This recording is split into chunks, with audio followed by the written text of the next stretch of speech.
살면서 누구나 이런 순간을 경험합니다. 아, 그때 그 말만 안 했어도 저 사람과 끝까지 좋은 사이로 남을 수 있었을 텐데. 생각해보면 인간관계는 거창한 사건 때문에 무너지는 게 아닙니다.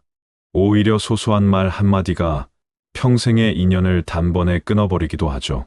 우리는 그 말을 뱉을 때는 대수롭지 않게 느꼈지만 듣는 사람에게는 깊은 상처가 되어 남습니다. 결국 관계의 향방을 가르는 건 거창한 행동이 아니라 입 밖으로 나온 작은 말일 때가 많습니다. 오늘 주제가 마음에 드신다면 구독과 좋아요 눌러주세요. 여러분이 웃을 수 있도록, 웃으면 복이 오도록 행복을 안겨주는 좋은 영상들로 보답하겠습니다. 동네 모임에 가면 늘 빠지지 않고 등장하는 분이 있었습니다. 바로 박 선생님이었죠. 박 선생님은 겉보기엔 성격도 원만하고 사람들과 잘 어울리려 애쓰는 좋은 분이었습니다.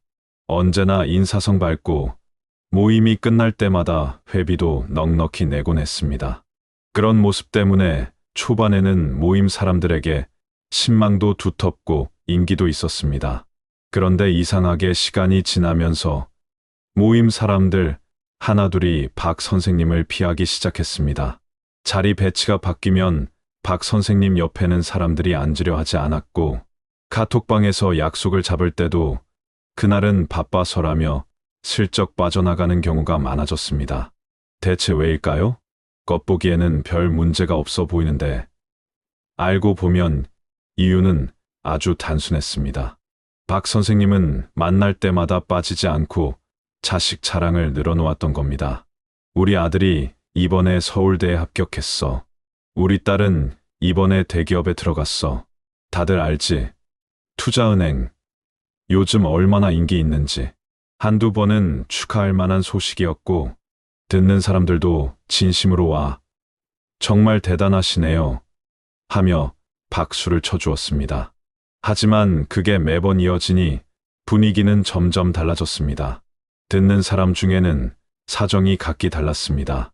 어떤 집은 자식이 대학 진학에 어려움을 겪고 있었고, 어떤 집은 취업이 잘 안 돼 몇 년째 고민 중이었습니다. 또 어떤 집은 아이가 아예 진로를 찾지 못해 방황하는 상황이기도 했습니다. 그런 사람들이 박 선생님의 자랑을 들을 때마다 속이 조금씩 쓰라려오기 시작했습니다. 처음에는 웃어넘겼습니다. 자식 잘 되면 부모 마음이 저렇지 뭐. 우리도 저런 날이 오겠지. 하지만 사람 마음이란 게 그렇습니다. 반복해서 같은 이야기를 듣다 보면 그게 단순한 기쁨의 나눔이 아니라 은근한 비교로 느껴지기 시작합니다. 결국 박 선생님의 자랑은 남의 상처를 건드리는 칼날이 되어버린 겁니다. 심리학에서는 이를 사회적 비교 이론 Social Comparison Theory라고 부릅니다. 미국의 심리학자 레온 페스팅거가 주장한 이론인데요. 사람은 본능적으로 자신을 타인과 비교한다고 합니다. 그리고 그 비교가 반복될수록 자신이 뒤처졌다고 느끼는 사람은 열등감과 좌절을 경험하게 되죠. 예컨대 누군가가 내 아이는 의대 갔다고 말하면 듣는 사람은 순간적으로 자기 아이의 상황을 떠올립니다. 우리 아이는 아직 취업도 못했는데 나는 부모로서 뭘 잘못한 걸까? 이때 비교에서 오는 감정은 단순한 질투로 끝나지 않습니다. 무의식적인 자기 비난, 상대방에 대한 반감, 심지어는 관계 단절로까지 이어질 수 있습니다. 철학적으로 보아도 이 문제는 깊습니다. 독일 철학자 쇼펜하우어는 행복은 상대적이며 타인의 불행 위에서 돋보일 때 더욱 빛난다고 말한 적이 있습니다. 즉, 자랑은 본질적으로 타인의 상대적 위치를 낮추면서 자기 행복을 강조하는 행위가 될 수 있다는 거죠. 자랑하는 사람은 나는 그냥 기뻐서 말했을 뿐이라 하지만 듣는 사람에게는 넌 그 정도도 못하지. 나는 은근한 메시지로 다가올 수 있습니다. 실제로 한 조사에서도 이런 결과가 있었습니다. 직장 내 대화 주제를 조사했더니 자식 자랑은 가장 듣기 싫은 대화 주제 중 상위권에 속했습니다. 이유는 단순합니다. 모든 집안의 상황이 다르기 때문에 자랑은 쉽게 누군가의 아픈 곳을 건드릴 수 있기 때문이죠. 결국 박 선생님은 좋은 사람이었음에도 불구하고 작은 말 습관 하나 때문에 소중한 인간관계들을 잃어버리게 된 겁니다. 여기서 우리가 배울 수 있는 교훈은 분명합니다. 인간관계에서 하고 싶은 말과 상대가 듣고 싶은 말은 다르다는 겁니다. 내 입장에서는 그저 기쁜 소식을 나누고 싶을 뿐이지만 상대 입장에서는 그것이 비교와 압박으로 다가올 수 있습니다. 혹시 나도 모르게 박 선생님처럼 자랑을 늘어놓고 있지는 않을까요? 나는 그냥 이야기했을 뿐인데라고 생각하지만 사실은 누군가의 마음을 멀어지게 만드는 불씨가 되고 있을지도 모릅니다. 인간관계의 비밀은 거창하지 않습니다. 불필요한 자랑을 삼가는 것, 그것만으로도 우리는 오래도록 좋은 사이로 남을 수 있습니다. 자식 자랑이 때로는 칼이 될 수 있듯 대화에서 또 하나 조심해야 할 것이 있습니다. 바로 돈 이야기입니다. 겉으로는 성공담처럼 들리지만 듣는 사람의 마음에는 보이지 않는 상처를 남기곤 하지요. 실제 사례를 하나 들어볼까요? 김 여사님은 늘 활기차고 사교적인 사람이었습니다. 동네 친구들과 모이면 분위기를 주도하고 유머도 잘하고 덕분에 사람들도 그녀와 어울리기를 즐겼죠. 하지만 시간이 지날수록 이상한 일이 생기기 시작했습니다. 모임이 있을 때마다 친구들이 조금씩 거리를 두는 겁니다. 겉으로는 여전히 웃고 대화했지만 어느 순간부터는 김 여사님이 자리에 나타나면 미묘한 긴장감이 흐르곤 했습니다. 그 이유는 바로 돈 이야기였습니다. 김 여사님은 대화 중간중간에 꼭 재산이나 투자 성과에 관한 말을 꺼냈습니다. 우리 집은 이번에 아파트를 팔았는데 시세가 확 올라서 꽤 남겼어. 내가 어디에 투자했는데 수익률이 몇 %나 되더라니까. 남들은 힘들다는데 역시 부동산은 안 떨어지더라. 그녀는 그저 자신이 겪은 일을 이야기한다고 생각했을지 모릅니다. 혹은 좋은 정보니까 나누면 도움이 되겠지라고 여겼을 수도 있죠. 하지만 듣는 사람들의 마음은 달랐습니다. 특히 모임에 함께 있던 친구 중 한 명은 점점 말을 잃고 대화에서 멀어지기 시작했습니다. 사실은 빚 문제로 힘든 시간을 보내고 있었기 때문입니다. 대출 상환 때문에 매달 허덕이고 있는데 옆에서 누군가는 얼마를 벌었다, 얼마를 남겼다는 이야기를 아무렇지 않게 반복하는 겁니다. 그 친구에게는 김 여사님의 말이 단순한 대화가 아니었습니다. 그것은 마치 자기 처지를 적나라하게 비추는 거울이었고 동시에 너는 아직 부족하다라는 메시지를 던지는 것처럼 들렸습니다. 그래서 결국 그는 김 여사님과의 만남을 피하기 시작했습니다. 심리학적으로 돈 이야기는 사람들의 자존심을 가장 강력하게 건드리는 주제 중 하나입니다. 미국 심리학자 애덤 스미스와 동료들의 연구에 따르면 사람들은 경제적 비교 상황에서 자신을 가장 민감하게 의식한다고 합니다. 이유는 간단합니다. 돈은 단순히 생활비를 넘어 내 삶의 가치를 상징하기 때문입니다. 내가 어떤 집에 살고, 어떤 차를 타고, 얼마를 벌고, 모으는가는 곧 내가 얼마나 잘 살고 있는가와 직결되죠. 그래서 누군가의 돈 이야기는 그 자체로 상대의 부족함을 드러내는 무대가 됩니다. 특히 어려움을 겪는 사람에게는 그 대화가 칼처럼 날카롭게 다가옵니다. 겉으로는 축하해, 대단하다고 웃을 수 있지만 속으로는 자신이 비교 대상이 된 것 같아 마음이 무너집니다.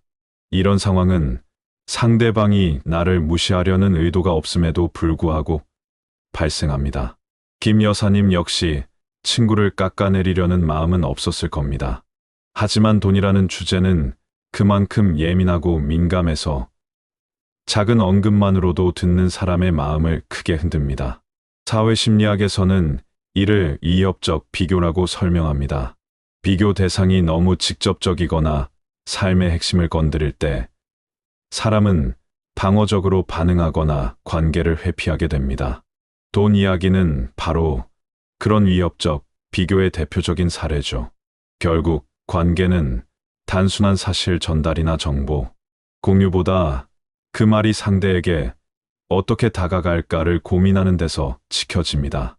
좋은 의도로 꺼낸 말이라도 듣는 사람의 상황에 따라 상처가 되기도 합니다. 그래서 현명한 사람들은 돈 이야기를 공적인 맥락, 예를 들어 경제 뉴스, 투자 스터디, 공식적인 모임에서만 다루고 개인적 관계 속에서는 가급적 삼가려 합니다. 인간관계는 비교보다 공감 위에 세워질 때 오래갑니다. 세 번째로, 하면 안 되는 말의 대표적인 예로 이 권사님 이야기를 나눠보겠습니다. 이 권사님은 평소 이웃들과 잘 지내는 분이었습니다. 동네 사람들과 함께 산책을 하거나 차를 나누며 담소를 나누는 자리에도 자주 함께했죠. 그런데 시간이 흐르면서 사람들의 태도가 조금씩 달라지기 시작했습니다. 왜였을까요? 그 이유는 대화의 내용이었습니다. 이 권사님은 대화가 시작되기만 하면 꼭 이렇게 말씀하셨습니다. 예수 믿어야 돼요. 그래야 구원받아요. 교회 안 나오면 인생 헛삽니다. 분명 진심은 순수했습니다. 누군가를 걱정하고 좋은 길로 인도하고 싶다는 마음이었겠지요. 하지만 듣는 사람의 마음은 달랐습니다. 신앙이라는 건 본질적으로 강요가 아닌 선택의 문제이기 때문입니다. 진심이라도 상대가 원하지 않는 방식으로 전달되면 그 순간 부담이 되고 불편함이 됩니다. 결국 어떻게 되었을까요? 사람들은 이 권사님을 피하기 시작했습니다. 함께 걷던 산책길에서도, 차를 마시던 자리에서도 대화를 회피하게 된 것이죠. 이유는 단순했습니다. 대화가 일방적이었고 언제나 같은 주제였기 때문입니다. 심리학에서는 이런 현상을 심리적 저항 리액턴스라고 설명합니다. 사람은 본능적으로 자기 선택의 자유를 빼앗기려 할 때 반발합니다. 누군가 내 의지와 상관없이 특정 행동을 해야 한다고 강하게 밀어붙이면 그 순간부터 거부감이 생기고 오히려 더 멀어지고 싶어집니다.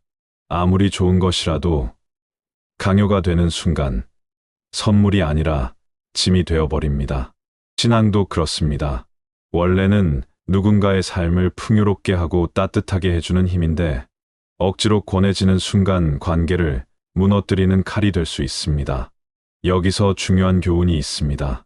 관계 속에서 내가 진심으로 좋은 것을 전하고 싶을 때일수록 더 조심스럽게, 더 섬세하게 다가가야 한다는 것입니다. 특히 종교, 정치, 돈 같은 주제는 상대방의 가치관과 정체성이 깊이 얽혀 있기 때문에 더욱 예민합니다. 나에게는 확신이지만 상대에게는 침해가 될 수 있음을 잊지 말아야 합니다. 사람과의 관계는 설득으로 유지되는 게 아닙니다. 존중으로 유지됩니다. 상대방의 선택을 존중하고 물어보기 전에는 강요하지 않는 태도, 바로 이것이 관계를 지켜주는 지혜입니다. 우리가 살면서 가장 가까운 사람들과 다투는 순간을 떠올려 보면 대개 큰 사건 때문이라기보다 사소한 말 한마디에서 비롯된 경우가 많습니다. 앞서 박 선생님의 자식 이야기도, 김 여사님의 돈 자랑도 사실은 나쁜 의도에서 시작된 게 아니었습니다. 그럼에도 불구하고 상대방의 마음에는 상처가 남았죠. 이처럼 우리가 무심코 던지는 말들이 때로는 칼날처럼 깊이 꽂히곤 합니다. 그 중에서도 특히 위험한 주제들이 있습니다. 정치 이야기로 갈라선 최 씨 형제의 사례가 그 대표적 예입니다. 원래 사이가 좋던 형제였지만 어느 날부터 만나기만 하면 정치 얘기로 싸움이 벌어졌습니다. 너는 왜 아직도 그 당을 지지하냐? 나라 꼴을 봐라. 내가 틀렸어. 서로의 생각을 바꿔보겠다며 나를 세웠지만 결과는 어땠을까요? 몇 년간 같은 다툼이 반복되더니 결국 명절에도 따로 모이는 사이가 되고 말았습니다. 철학자 쇼펜하워는 말했습니다. 정치와 종교는 인간의 확신을 건드리는 가장 위험한 주제다. 확신을 건드리면 우정은 금세 무너진다. 심리학 연구에서도 정치적 신념은 정체성의 일부라고 합니다. 즉, 단순한 의견이 아니라 그 사람의 존재 이유와도 연결된다는 뜻이죠. 그렇다 보니 설득하려 들수록 상대방은 자신의 정체성을 지키기 위해 더 강하게 반발하게 됩니다. 결국 이 싸움은 진실을 밝히는 문제가 아니라 관계를 지키느냐, 무너뜨리느냐의 문제가 됩니다. 여기까지 4가지 사례를 보셨습니다. 자식 자랑 부모 마음은 사랑의 표현이었지만 듣는 사람에게는 부담과 비교로 다가옴. 돈 이야기 정보 공유나 소소한 자랑이었지만 상대에게는 상처와 위축으로 이어짐. 종교 이야기 진심으로 좋은 길로 인도하고 싶었지만 강요로 느껴지며 벽이 생김. 정치 이야기 옳고 그름을 가리려는 순간 대화가 아니라 관계 자체가 무너짐. 4가지 모두 공통점이 있습니다. 바로 말하는 사람은 선이었지만 듣는 사람에게는 공격으로 받아들여졌다는 점입니다. 이 지점이 아주 중요합니다.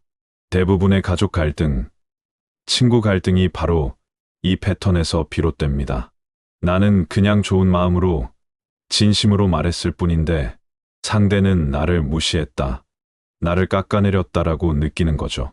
즉, 문제는 내용 자체가 아니라 그것이 전해지는 방식에 있습니다. 그렇다면 여기서 중요한 질문이 생깁니다. 그럼 어떤 대화를 하면 좋을까? 말을 안 하고 살 수는 없습니다. 그렇다면 갈등을 피하면서도 마음은 잘 전할 수 있는 방법은 무엇일까요? 상대가 방어적으로 느끼지 않는 대화, 비교와 판단이 아닌 공감과 연결로 이어지는 대화, 옳다 그르다를 가르려는 것이 아니라 내 마음을 이해한다를 전하는 대화, 즉, 내용보다 전달 방식이 중요합니다. 좋은 마음으로 해도 전달이 공격처럼 느껴지면 관계가 상합니다. 이제 이런 대화법의 구체적인 원리를 함께 나누겠습니다. 말 한마디가 관계를 무너뜨리기도 하지만 반대로 말 한마디가 관계를 지켜주고 더 단단하게 만들어줄 수도 있습니다. 아까 박 선생님의 변화부터 들려드리겠습니다. 이제 그는 무턱대고 자랑하는 대신 대화를 조금 바꾸기 시작했습니다. 손자가 오늘 이런 걸 배우고 뿌듯해했대. 혹시 너도 이런 경험 있어? 이렇게 질문을 던지자 주변 사람들은 자연스럽게 자신의 이야기를 나누기 시작했습니다. 비교와 경쟁이 아닌 공감과 연결이 만들어낸 작은 기적이었습니다. 김 여사님도 방식을 바꿨습니다. 이번에 아파트 매매를 했는데 과정이 참 험난했어. 너희도 집 관련 일 겪어본 적 있어? 단순히 수익률을 자랑하는 대신 경험 공유와 질문으로 바뀌었습니다. 친구들은 이제 김 여사님과 대화를 즐기고 자연스러운 정보 나눔과 공감이 가능해졌죠. 김 여사님은 경험 중심으로 이야기를 전달하니 친구들이 재밌게 참여하고 공감하니 대화가 훨씬 더 즐거워졌어요. 가곤 기뻐하셨죠. 권사님은 이제 강요 대신 이렇게 말합니다. 내 신앙은 나에게 큰 위안이 돼. 너는 요즘 어떤 방법으로 마음의 평화를 찾고 있어? 상대방의 선택과 관점을 존중하며 대화가 부담이 아닌 공유로 바뀌었습니다. 강요 대신 질문, 존중 그리고 공감으로 사람들의 마음이 열리기 시작했죠. 원래 매번 정치로 싸우던 형제는 이제 이렇게 말합니다. 최근 정책 때문에 고민이 많던데 너는 어떻게 생각해? 상대방의 의견을 듣고 공감하는 방식으로 바뀌자. 논쟁이 아닌 이해와 연결이 생겼습니다. 설득보다 존중이 관계를 지킨다는 점 잊지 마세요. 여기서 우리가 기억해야 할 건 갈등 없는 대화에는 3가지 핵심이 있습니다. 첫째, 방어적인 반응을 피하는 것이에요. 비교하거나 판단하기보다 그냥 상대의 마음을 이해하고 공감하려고 노력하는 겁니다. 둘째, 나 메시지를 활용하는 거예요. 너는 왜 이래?가 아니라 나는 이렇게 느꼈어처럼 내 감정을 중심으로 말하는 겁니다. 셋째, 작은 연결점을 찾아 대화를 이어가는 것입니다. 공통된 경험이나 관심사, 작은 사건 하나를 이야기하며 연결고리를 만드는 거죠. 예를 들어 이렇게 말할 수 있습니다. 오늘 손자랑 이런 활동을 해서 참 즐거웠어. 그러면 상대방이 자연스럽게 답하죠. 오, 우리 아이도 비슷한 경험했네. 같이 이야기해 볼래? 이 작은 공감에서 대화가 시작되고 관계는 조금씩 단단해집니다. 그럼 이제 이걸 실제로 우리 삶에 적용하려면 어떻게 해야 할까요? 첫째, 말하기 전에 내 마음을 점검하세요. 지금 내가 말하려는 의도가 무엇인지, 그리고 이 말이 상대에게 어떻게 들릴지를 생각해 보는 겁니다. 둘째, 비교, 자랑, 강요는 피하세요. 상대에게 상처가 될 수 있으니까요. 셋째, 나 메시지와 공감을 활용하세요. 공격이 아니라 공유의 마음으로 이야기하는 거예요. 넷째, 질문과 작은 연결점을 활용하세요. 상대가 참여하고 싶은 이야기를 끌어낼 수 있으면 친밀감이 자연스럽게 생깁니다. 마지막으로 반복해서 연습하는 게 중요합니다. 가족, 친구, 직장 어디서든 작게라도 계속 시도해보는 거예요. 앞서 이야기한 박 선생님, 김 여사님, 권사님, 최 씨 형제. 이분들은 모두 작은 말 습관과 전달 방식만 바꿨을 뿐인데 인간관계가 완전히 달라졌습니다. 좋은 마음으로 말했지만 전달 방식이 공격적으로 느껴지면 관계가 상합니다. 반대로 사소한 배려와 공감만 있어도 평생의 인연을 지킬 수 있습니다. 쇼펜하우어는 이렇게 말했죠. 인간 관계의 기술은 상대를 설득하는 것이 아니라 상대가 자신을 이해받고 있다고 느끼게 하는 데 있다. 오늘 이야기 마음에 새기고 실천해 보세요. 말 한마디로 사람을 다치게 할 수도 살릴 수도 있습니다. 공감과 연결, 나 메시지, 작은 연결점부터 하나씩 시작하면서 주변 사람과 더 단단한 관계를 만들어 보세요. 그리고 잊지 마세요. 웃으면 복이 와요. 오늘 영상 보고 나서 여러분이 주변 사람에게 작은 배려나 공감을 해주겠다고 마음먹은 일이 있다면 댓글로 오늘 나는 공감하겠습니다 라고 남겨주세요. 서로의 다짐을 보며 우리 모두 조금 더 행복한 하루를 만들어 봐요.